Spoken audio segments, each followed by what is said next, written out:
The Hope of the Gospel by George MacDonald. Chapter 5. The Heirs of Heaven and Earth.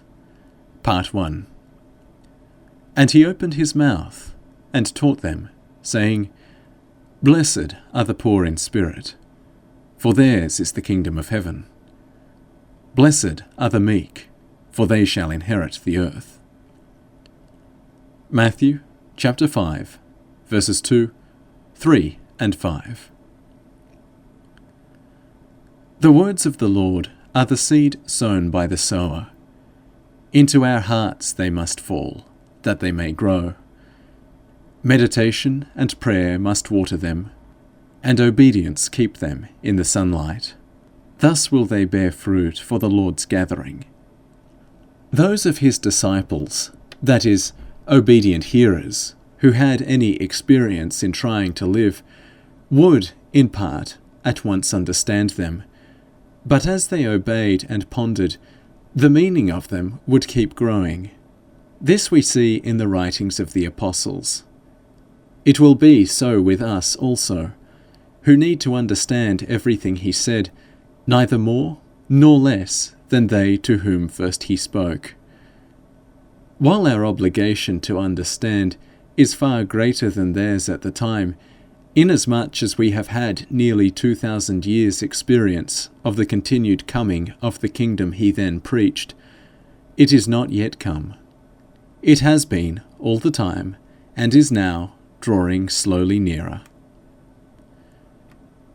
The Sermon on the Mount, as it is commonly called, seems the Lord's first free utterance, in the presence of any large assembly, of the good news of the kingdom.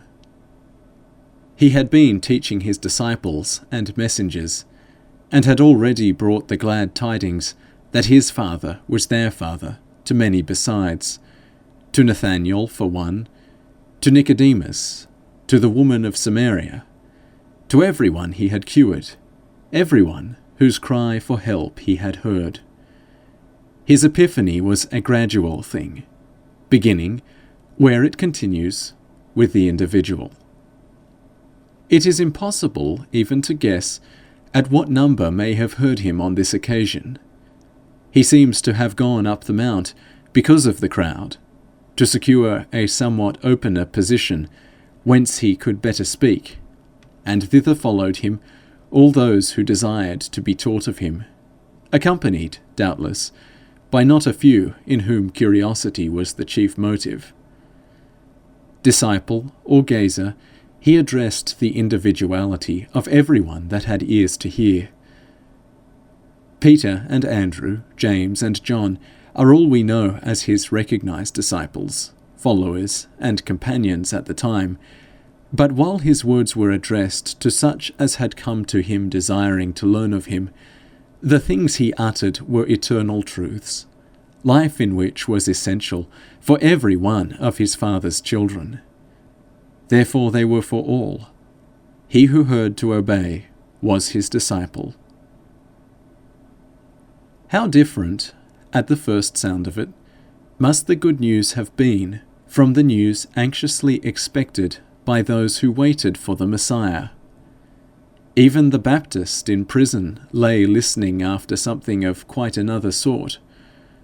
The Lord had to send him a message by eyewitnesses of his doings, to remind him that God's thoughts are not as our thoughts, or his ways as our ways, that the design of God is other and better than the expectation of men. His summary of the gifts he was giving to men culminated with the preaching of the good news to the poor. If John had known these his doings before, he had not recognized them as belonging to the Lord's special mission. The Lord tells him it is not enough to have accepted him as the Messiah. He must recognize his doings as the work he had come into the world to do, and as in their nature so divine as to be the very business of the Son of God, in whom the Father was well pleased. Wherein, then, consisted the goodness of the news which he opened his mouth to give them? What was in the news to make the poor glad? Why was his arrival with such words in his heart and mouth the coming of the kingdom? All good news from heaven is of truth, essential truth, involving duty, and giving and promising help to the performance of it. There can be no good news for us men, except of uplifting love, and no one can be lifted up who will not rise. If God himself sought to raise his little ones without their consenting effort, they would drop from his foiled endeavour. He will carry us in his arms till we are able to walk. He will carry us in his arms when we are weary with walking. He will not carry us if we will not walk. Very different are the good news Jesus brings us from certain prevalent representations of the gospel, founded on the pagan notion that suffering is an offset for sin, and culminating in the vile assertion that the suffering of an innocent man, just because he is innocent, yea, perfect, is a satisfaction to the Holy Father for the evil deeds of his children. As a theory concerning the atonement, nothing could be worse, either intellectually, morally, or spiritually. Announced as the gospel itself, as the good news of the kingdom of heaven, the idea is monstrous as any Chinese dragon. Such a so-called gospel is no gospel, however accepted as God-sent by good men of a certain development. It is evil news, dwarfing, enslaving, maddening, news to the child heart of the dreariest damnation. Doubtless some elements of the gospel are mixed up with it on most occasions of its announcement. None the more is it the message received from him. It can be good news only to such as are prudently willing to be delivered from a God they fear, but unable to accept the gospel of a perfect God, in whom to trust perfectly. The good news of Jesus was just the news of the thoughts and ways of the Father in the midst of his family. He told them that the way men thought for themselves and their children was not the way God thought for himself and his children, that the kingdom of heaven was founded, and must at length show itself founded, on very different principles from those of the kingdoms and families of the world, meaning by the world that part of the Father's family which will not be ordered by him, will not even try to obey him. The world's man, its great, its successful, its honourable man, is he who may have and do what he pleases, whose strength lies in money and the praise of men. The greatest in the kingdom of heaven is the man who is humblest and serves his fellows the most. Multitudes of men, in no degree notable as ambitious or proud, hold the ambitious, the proud man, in honour, and, for all deliverance, hope after some shadow of his prosperity. How many, even of those who look for the world to come, seek to the powers of this world for deliverance from its evils, as if God were the God of the world to come only? The oppressed of the Lord's time looked for a Messiah to set their nation free and make it rich and strong. The oppressed of our time believe in money, knowledge, and the will of a people which needs but power to be in its turn the oppressor. The first words of the Lord on this occasion were, "Blessed are the poor in spirit, for theirs is the kingdom of heaven." It is not the proud, it is not the greedy of distinction, it is not those who gather and hoard, not those who lay down the law to their neighbours, not those that condescend any more than those that shrug the shoulder and shoot out the lip, that have any share in the kingdom of the Father. That kingdom has no relation with or resemblance to the kingdoms of this world, deals with no one thing that distinguishes their rulers, except to repudiate it. The Son of God will favour no smallest ambition, be it in the heart of him who leans on his bosom. The kingdom of God, the refuge of the oppressed, the golden age of the new world, the real utopia, the newest yet oldest Atlantis, the home of the children, will not open its gates to the most miserable who would rise above his equal in misery, who looks down on anyone more miserable than himself. It is the home of perfect brotherhood. The poor, the beggars in spirit, the humble men of heart, the unambitious, the unselfish, those who never despise men and never seek their praises, the lowly who see nothing to admire in themselves, therefore cannot seek to be admired of others, the men who give themselves away, these are the freemen of the kingdom. These are the citizens of the New Jerusalem. The men who are aware of their own essential poverty, not the men who are poor in friends, poor in influence, poor in acquirements, poor in money, but those who are poor in spirit, who feel themselves poor creatures, who know nothing to be pleased with themselves for, and desire nothing to make them think well of themselves, who know that they need much to make their life worth living, to make their existence a good thing, to make them fit to live. These humble ones are the poor whom the Lord calls blessed. When a man says, "I am low and worthless," then the gate of the kingdom begins to open to him. For there enter the true, and this man has begun to know the truth concerning himself. Whatever such a man has attained to, he straightway forgets. It is part of him and behind him. His business is with what he has not, with the things that lie above and before him.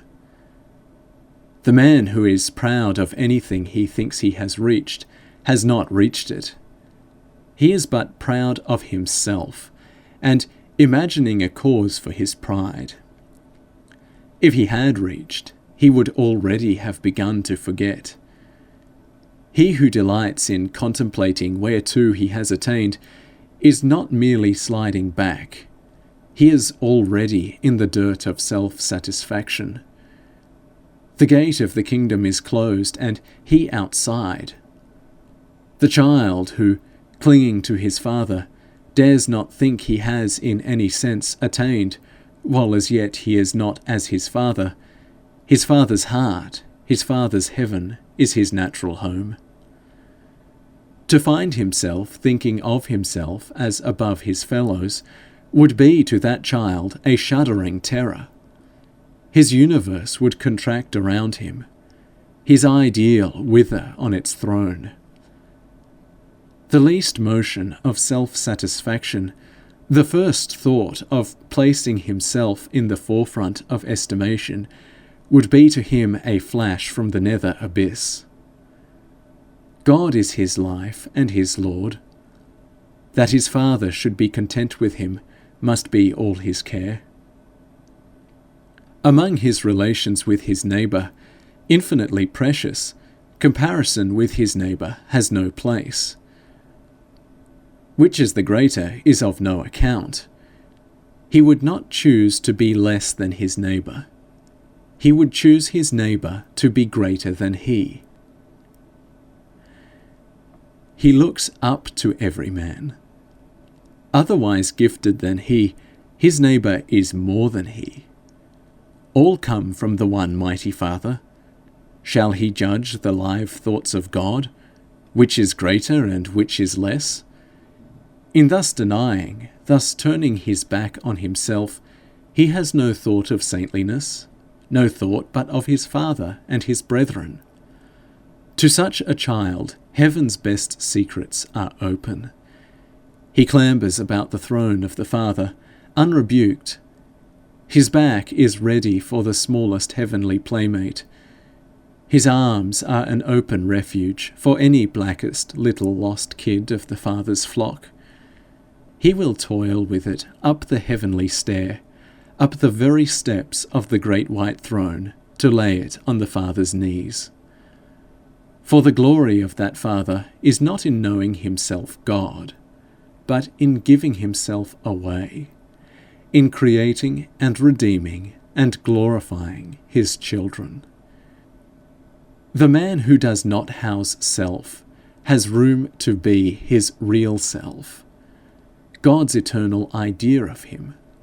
He lives eternally, in virtue of the creative power present in him, with momently, unimpeded creation. He is. How should there be in him one thought of ruling or commanding or surpassing? He can imagine no bliss, no good in being greater than someone else. He is unable to wish himself other than he is, except more what God made him for, which is indeed the highest willing of the will of God. His brother's well-being is essential to his bliss. The thought of standing higher in the favour of God than his brother would make him miserable. He would lift every brother to the embrace of the Father. Blessed are the poor in spirit, for they are of the same spirit as God, and of nature the kingdom of heaven is theirs. End of chapter 5, part 1. Part 2. Blessed are the meek, for they shall inherit the earth, expresses the same principle. The same law holds in the earth as in the kingdom of heaven. How should it be otherwise? Has the Creator of the ends of the earth ceased to rule it after his fashion, because his rebellious children have so long, to their own hurt, vainly endeavoured to rule it after theirs? The kingdom of heaven belongs to the poor. The meek shall inherit the earth. The earth, as God sees it, as those to whom the kingdom of heaven belongs also see it, is good, all good, very good, fit for the meek to inherit, and one day they shall inherit it. Not indeed as men of the world count inheritance, but as the maker and owner of the world has from the first counted it. So different are the two ways of inheriting, that one of the meek may be heartily enjoying his possession, while one of the proud is selfishly walling him out from the spot in it he loves best. The meek are those that do not assert themselves, do not defend themselves, never dream of avenging themselves, or of returning aught but good for evil. They do not imagine it their business to take care of themselves. The meek may indeed take much thought, but it will not be for himself. He never builds an exclusive wall, shuts any honest neighbour out. He will not always serve the wish, but always the good of his neighbour. His service must be true service. Self shall be no umpire in affair of his. Man's consciousness of himself is but a shadow. The meek man's self always vanishes in the light of a real presence. His nature lies open to the Father of men, and to every good impulse is, as it were, empty. No bristling importance, no vain attendance of fancied rights and wrongs guards his door, or crowds the passages of his house. They are for the angels to come and go. Abandoned thus to the truth, as the sparks from the gleaming river dip into the flowers of Dante's unperfected vision, so the many souls of the visible world, lights from the Father of lights, enter his heart freely, and by them he inherits the earth he was created to inherit, possesses it as his Father made him capable of possessing, and the earth of being possessed. Because the man is meek, his eye is single. He sees things as God sees them, as he would have his child see them. To confront creation with pure eyes is to possess it. How little is the man able to make his own who would ravish all? The man who, by the exclusion of others from the space he calls his, would grasp any portion of the earth as his own, befools himself in the attempt. The very bread he has swallowed cannot so, in any real sense, be his. There does not exist such a power of possessing as he would arrogate. There is not such a sense of having as that of which he has conceived the shadow in his degenerate and lapsing imagination. The real owner of his domain is that pedlar passing by his gate, into a divine soul receiving the sweetnesses which not all the greed of the so counted possessor can keep within his walls. They overflow the cup-lip of the coping to give themselves to the footfarer. The motions aerial, the sounds, the odours of those imprisoned spaces are the earnest of a possession for which he is ever growing his power of possessing. In no wise will such inheritance interfere with the claim of the man who calls them his. Each possessor has them his, as much as each in his own way is capable of possessing them. For possession is determined by the kind and the scope of the power of possessing, and the earth has a fourth dimension, of which the mere owner of its soil knows nothing. The child of the Maker is naturally the inheritor, but if the child try to possess as a house the thing his father made an organ, will he succeed in so possessing it? Or if he do nestle in a corner of its case, will he oust thereby the lord of its multiplex harmony, sitting regnant on the seat of sway, and drawing with volent touch from the house of the child the liege homage of its rendered wealth? To the poverty of such a child are all those left who think to have and to hold after the corrupt fancies of a greedy self. We cannot see the world as God means it, save in proportion as our souls are meek. In meekness only are we its inheritors. Meekness alone makes the spiritual retina pure to receive God's things as they are, mingling with them neither imperfection nor impurity of its own. A thing so beheld that it conveys to me the divine thought issuing in its form is mine. By nothing but its mediation between God and my life can anything be mine. The man so dull as to insist that a thing is his because he has bought it and paid for it, had better bethink himself that not all the combined forces of law, justice, and goodwill can keep it his, while even death cannot take the world from the man who possesses it, as alone the Maker of him and it cares that he should possess it. This man leaves it, but carries it with him. That man carries with him only its loss. He passes, unable to close hand or mouth upon any portion of it. Its ownness to him was but the changes he could make in it, and the nearness into which he could bring it to the body he lived in. That body the earth in its turn possesses now, and it lies very still, changing nothing, but being changed. Is this the fine of the great buyer of land, to have his fine pate full of fine dirt? In the soul of the meek, the earth remains an endless possession, his because he who made it is his. His as nothing but his Maker could ever be the creature's.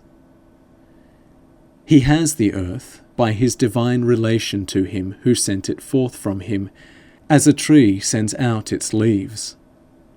To inherit the earth is to grow ever more alive to the presence in it, and in all its parts, of him who is the life of men.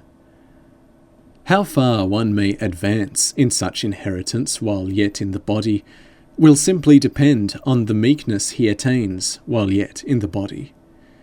But it may be, as Frederick Denison Maurice, the servant of God, thought while yet he was with us, that the new heavens and the new earth are the same in which we now live, righteously inhabited by the meek with their deeper opened eyes. What if the meek of the dead be thus possessing it even now? But I do not care to speculate. It is enough that the man who refuses to assert himself, seeking no recognition by men, leaving the care of his life to the Father, and occupying himself with the will of the Father, shall find himself, by and by, at home in the Father's house, with all the Father's property his. Which is more the possessor of the world, he who has 1,000 houses, or he who, without one house to call his own, has 10 in which his knock at the door would rouse instant jubilation? Which is the richer? The man who, his large money spent, would have no refuge, or he for whose necessity 100 would sacrifice comfort? Which of the two possessed the earth, King Agrippa or tent-maker Paul? Which is the real possessor of a book, the man who has its original and every following edition, and shows to many an admiring and envying visitor now this, now that, in binding characteristic, with possessor pride, yea, from secret shrine is able to draw forth and display the author's manuscript, with the very shapes in which his thoughts came forth to the light of day? Or the man who cherishes one little, hollow-backed, coverless, untitled, bethumbed copy, which he takes with him in his solitary walks, and broods over in his silent chamber, always finding in it some beauty or excellence or aid he had not found before, which is to him in truth as a live companion? For what makes the thing a book? Is it not that it has a soul, the mind in it of him who wrote the book? Therefore only can the book be possessed. For life alone can be the possession of life. The dead possess their dead, only to bury them. Does not he then, who loves and understands his book, possess it with such possession as is impossible to the other? Just so may the world itself be possessed, either as a volume unread, or as the wine of a soul, the precious lifeblood of a master spirit, embalmed and treasured up on purpose to a life beyond life. It may be possessed as a book filled with words from the mouth of God, or but as the golden clasped covers of that book, as an embodiment or incarnation of God himself, or but as a house built to sell. The Lord loved the world and the things of the world, not as the men of the world love them, but finding his Father in everything that came from his Father's heart. The same Spirit, then, is required for possessing the kingdom of heaven and for inheriting the earth. How should it not be so, when the one power is the informing life of both? If we are the Lord's, we possess the kingdom of heaven, and so inherit the earth. How many who call themselves by his name would have it otherwise? They would possess the earth and inherit the kingdom. Such fill churches and chapels on Sundays. Anywhere suits for the worship of mammon. Yet verily, earth as well as heaven may be largely possessed even now. Two men are walking abroad together. To the one the world yields thought after thought of delight. He sees heaven and earth embrace one another. He feels an indescribable presence over and in them. His joy will afterward, in the solitude of his chamber, break forth in song. To the other, oppressed with the thought of his poverty, or ruminating how to make much into more. The glory of the Lord is but a warm summer day. It enters in at no window of his soul. It offers him no gift, for in the very temple of God he looks for no God in it. Nor must there needs be two men to think and feel thus differently. In what diverse fashion will anyone, subject to ever-changing mood, see the same world of the same glad Creator? Alas for men, if it changed as we change, if it grew meaningless when we grow faithless. Thought for a morrow that may never come, dread of the dividing death which works for endless companionship, anger with one we love, will cloud the radiant morning, and make the day dark with night. At evening, having bethought ourselves, and returned to him that feeds the ravens, and watches the dying sparrow, and says to his children, "Love one another," the sunset splendour is glad over us. The western sky is refulgent as the court of the Father when the glad news is spread abroad that a sinner has repented. We have mourned in the twilight of our little faith, but, having sent away our sin, the glory of God's heaven over his darkening earth has comforted us. End of chapter 5, part 2.